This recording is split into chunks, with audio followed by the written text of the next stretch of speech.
Rocket Pat here. Alright guys, another day over here at the garage. And now what I wanted to do, since you're here, is go over, now that we've got all this work done on removing our engine and transmission and subframe assembly from the car, or shall we say removing the car from the subframe, what are we going to do now that we have a junkyard engine, and what do we need to do to make sure we have a good engine going into this car? Because I don't know about you, but I don't want to do this twice. Now, as somebody that has to put some sort of a warranty on this job, for me it's got different implications as far as why I want to do what I'm doing.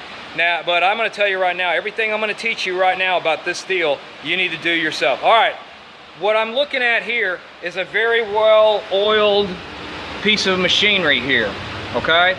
Now, mind you, I've already cleaned this up just a little bit, not a lot. Now, the first thing you're going to notice when you get a used engine from the junkyard is that it's going to look nice and shiny and clean. Now, there may still be some oil on the engine, but overall, you're not going to have just a big pig. Now, the reason why that's going to be is because, well, I'm just going to go out on a limb and say probably 100% of the time, they're going to pressure wash that engine and wash all the grease and everything off of it. So they're not selling you one that looks like this. Would you like to put that in your car? Probably not. Okay, now what that does for me is that kind of causes me a little bit of a problem as the guy that has to put this in the car, because the last thing I want is I want to put this in the car and have oil leaks and I have to go back in here and fix it, because the customer doesn't care whether or not let's just put it this way. They don't want to see any damn oil leaks on their concrete at their house after they just got through spending a bunch of money having an engine put in their car, okay? Now, I can sell a used engine if I take care of certain things. So let's go over here and we'll start looking at this engine, and we're going to analyze whether or not we got a good engine, or do we have to worry about it and maybe possibly send it back to the junkyard. All right. Like I said, the first thing I noticed when I got the engine over here was that it was clean. But when I say that it was clean, it wasn't as clean as it is right now. For me, the first thing I do before I take anything apart is I grab a can of brake clean, okay? I personally huff a lot of this crap, and yeah, it's not good for you. It's really not good at all. The thing you need to remember is do it in a well ventilated area, and you know, get the fan and, you know, get it out there and, you know, get out of this stuff. It's not good for you, but I huff a lot of it. And we're going to be using this in what I'm going to talk about today. All right, so let's look at what we got.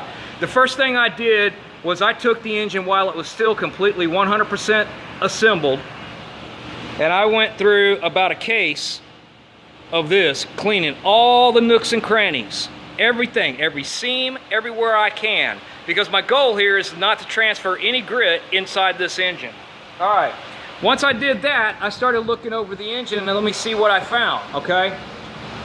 The first thing I found was, in here I had a broken, there's a T that comes out, where's it at? This hole and this hole, okay? And I had a piece broke in there. That's not unusual. The first thing I did notice was that I had a brand new hose right here and a brand new water pump, okay? So, and my belt is a very clean belt, okay? So we got that. Another thing I noticed, and I don't know if we're gonna be able to see it right yet, we're gonna have to lower it down, okay? Let me go over here and we're gonna look down below. Once I get this done, my goal on this, when I take an engine in like this, is I'm going to strip it down and I'm going to be replacing every gasket in this thing, okay? Oil pan gasket, rear main seal, valve cover gaskets, and timing gaskets. Now, the reason why I'm doing that is because that allows me a good way in order to, hang on, I'm going to back up and get this flashlight. All right, so that allows me a good way to analyze what's going on with the engine. Now, talk to your junkyard and let them know that you're going to be taking all the gaskets out, that you understand that they pressure wash the engine, and that, you know, you just want to make sure that all the gaskets, as long as you don't take the heads off and everything, they shouldn't really give you any problems, okay? Now, the first thing you want to do when you get it is to go ahead and, even before you, I guess if you want, but me, I like cleaning stuff before I take any cover off. I don't want to get anything inside. Is take the valve cover off. If that son of a bitch is just completely gunked up, stop right there, go get another one, okay? If it's just too bad, get another one. All right, so what you're wanting to do, okay, is as you can see, I've got the oil pan off. Now I have not cleaned that oil pan surface yet. It will be the last thing I do because that is a critical area and everything. Another thing you're going to want to look at is if your exhaust is off, go ahead and take a look in your ports and make sure you don't have a bunch of crusties going on. You don't see any oil on anything. I like taking off the timing cover, especially on an engine like this, due to the fact that, man, these slides, they wear. This chain wears. The last engine I got that was used, I ended up having to put a new timing chain system in it to get it to pass a check engine light. So pretty much now I'm just going to go ahead and check these bad boys, and if it needs it, I'll just bill the customer at cost for the part overrun, but they'll appreciate the fact that I'm doing a good job. Now, let's take a look at the inside of this engine. What we're looking for is any sludge or any buildup. And as you see, this thing looks like it's brand new on the inside. And I think we've got ourselves, to be perfectly honest with you, a rebuilt engine that was in an old car and maybe got wrecked or something. Now, like I said, it had a lot of grit on the outside.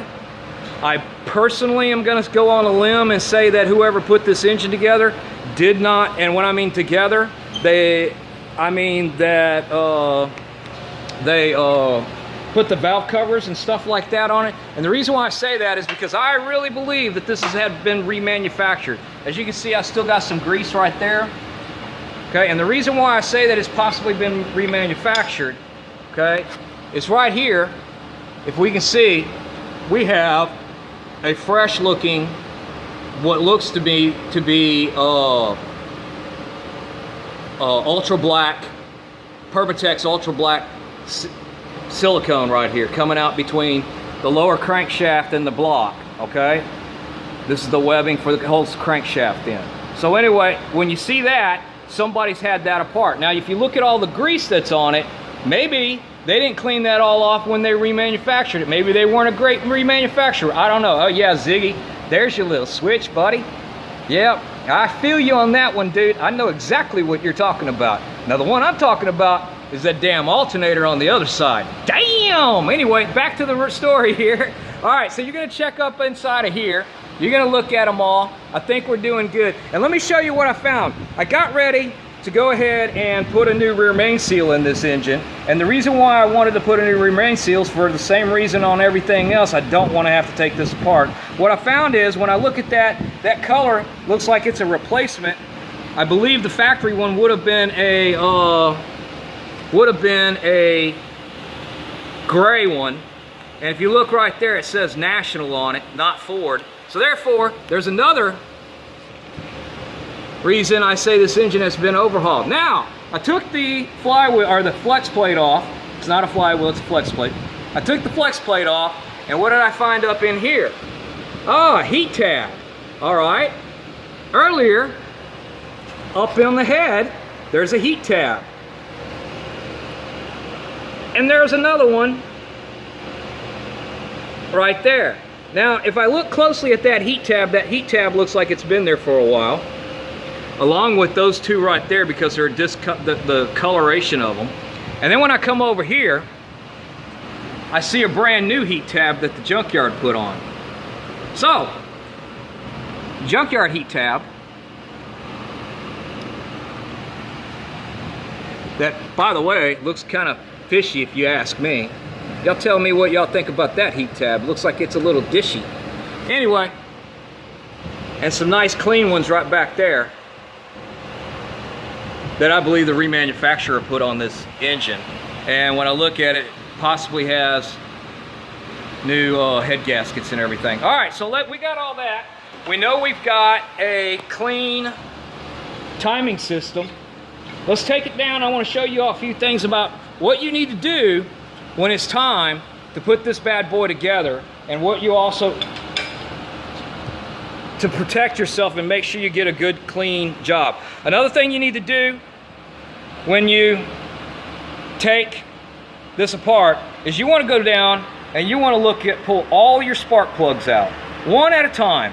And you want to make sure you keep them where you know what plug hole they came out. And if I look at those, they look like they're good, nice, clean plugs. Probably could go ahead and reuse them. Now this one right here, when I pulled it out, there was some moisture on it, probably from when it got pressure washed. A little juice went down the spark plug hole with the, it still had coils on it, but it still went down that hole. All right, so let me show y'all some things here.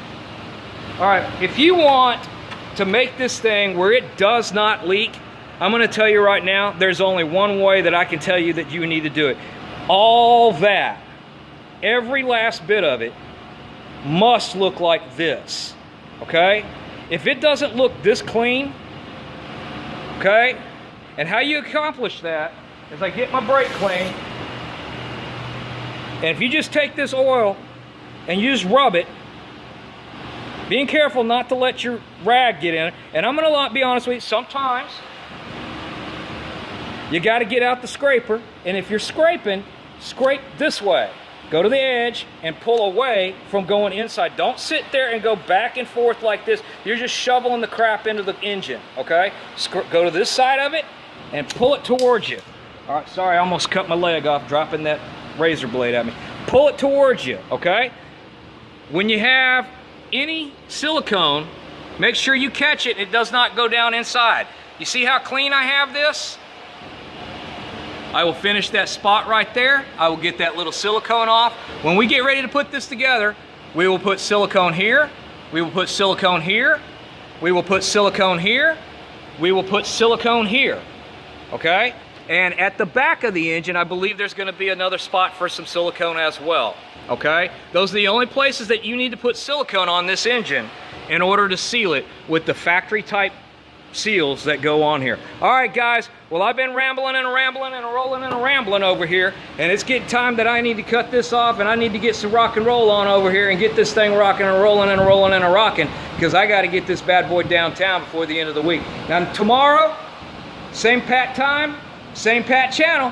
Y'all tune in, and we'll get the swing job done, and I'll show y'all me swinging her one way and swinging her the other. Y'all keep rocking and rolling and rolling and rocking, and I'm going to keep grinding it down. Talk to y'all next time.